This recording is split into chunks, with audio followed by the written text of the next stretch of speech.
By the time my sister got engaged, I had already learned how to disappear neatly. That's not a metaphor. It's a skill.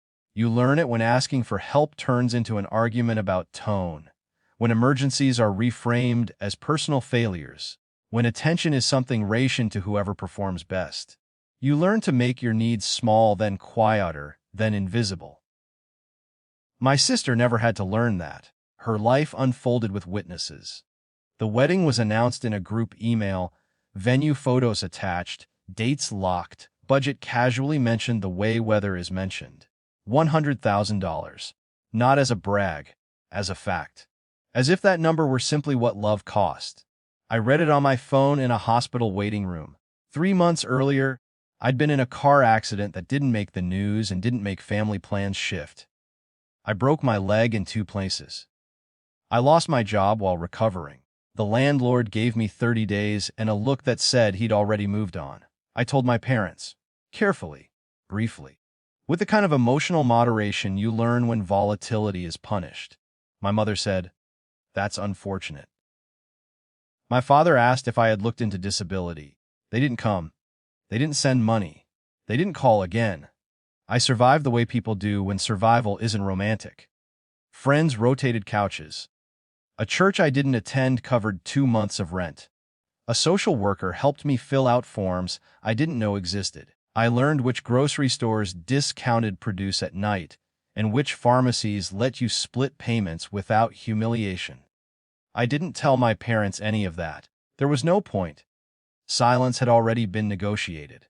So when the wedding details arrived, I wasn't angry. I was confirmed. Estrangement didn't begin with a fight. It hardened like calcium. I stopped updating them. They stopped asking.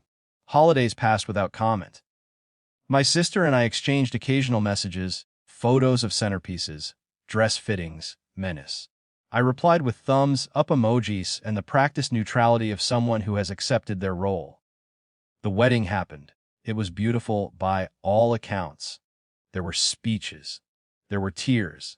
There was a video montage of childhood moments I recognized but had never been central to. I watched it later, alone, on a cracked screen.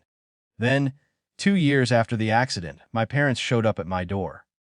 I almost didn't recognize them. They looked smaller, as if gravity had finally noticed them. My father leaned on the railing. My mother's hair had gone fully gray. They stood there with the posture of people who had rehearsed humility and hoped it would be enough. They didn't mention the wedding. They didn't mention the accident. They said my father's health had declined. They said money was tight. They said they needed help, just for a while. I let them talk. I noticed how they avoided specifics, how they framed need as temporary and obligation as inherited, how they did not ask how I was. Inside, something tugged, compassion maybe, or habit. The old training that said relief was earned by compliance. I asked one question. "What are you asking me to do?" They glanced at each other. My mother said, "With thought you could manage the payments.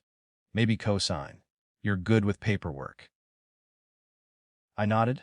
Not agreement condition. I told them I'd need time to think. I didn't invite them in. That night, I opened a folder on my laptop I hadn't touched in years. It held documents for my recovery, discharge papers, denial letters, the social worker's notes, a record of every unanswered message I'd sent during those months. Not to weaponize, just to remember accurately.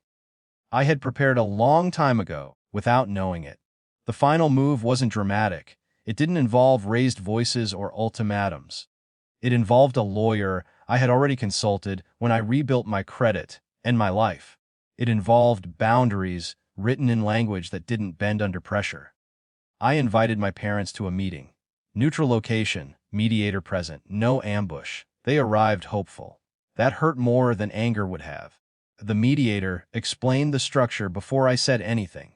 Any financial assistance would be conditional, limited, and routed through a trust designed to cover specific needs. No co-signing. No open-ended support. No rewriting the past as a misunderstanding. My parents protested, softly at first, then with confusion, then with a familiar edge that hadn't worked in years. I didn't argue. The structure did. The mediator slid a document across the table. It included a timeline of my accident, My requests, the responses I received. It wasn't an accusation. It was a record.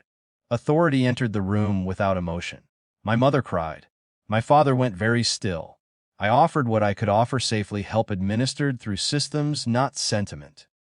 Care without access. Support without control. They declined. They left angry, then ashamed, then quiet. Afterward, I sat in my car and waited for the expected emptiness. It didn't come. What came instead was a steady fatigue, the kind that follows a long illness when you finally stop fighting the wrong thing.